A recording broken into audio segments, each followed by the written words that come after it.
Now I'm going to teach you a way to edit your photos in a non-destructive way.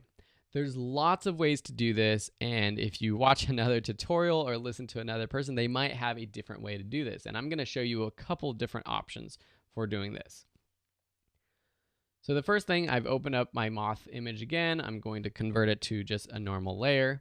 Let me teach you the right way to edit photos in a non-destructive way. And that is with adjustments. So you have adjustments right here.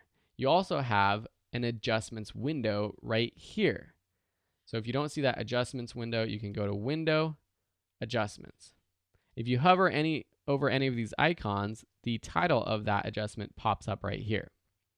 So if I click on one of these, say I click on brightness and contrast, it adds an adjustment layer right here, and then it pops open the properties of this adjustment layer up here.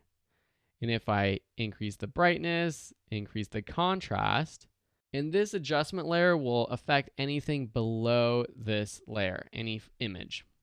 So now let's go and add another. Let's add, how about the hue and saturation?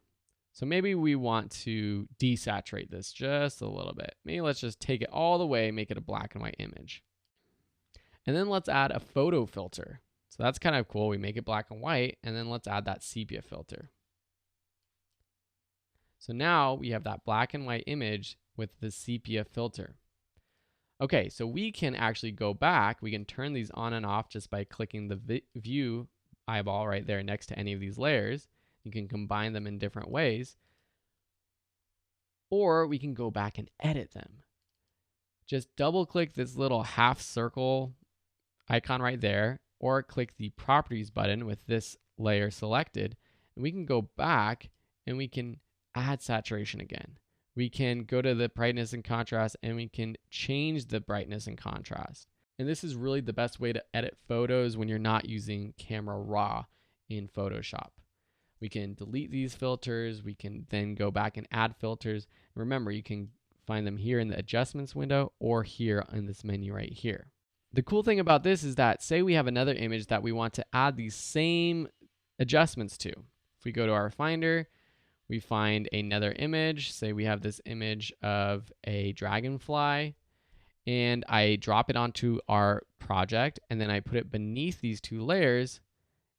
These two layers now have made adjustments, the same type of adjustment for this layer right here.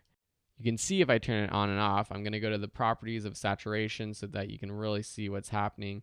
Maybe decrease the saturation a little bit. Contrast, I'm going to increase the contrast, decrease the brightness a little bit.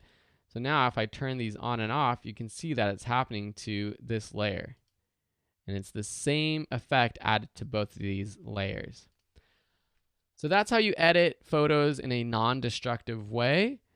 If you have any questions, let me know. Otherwise, we'll just see you in another lesson.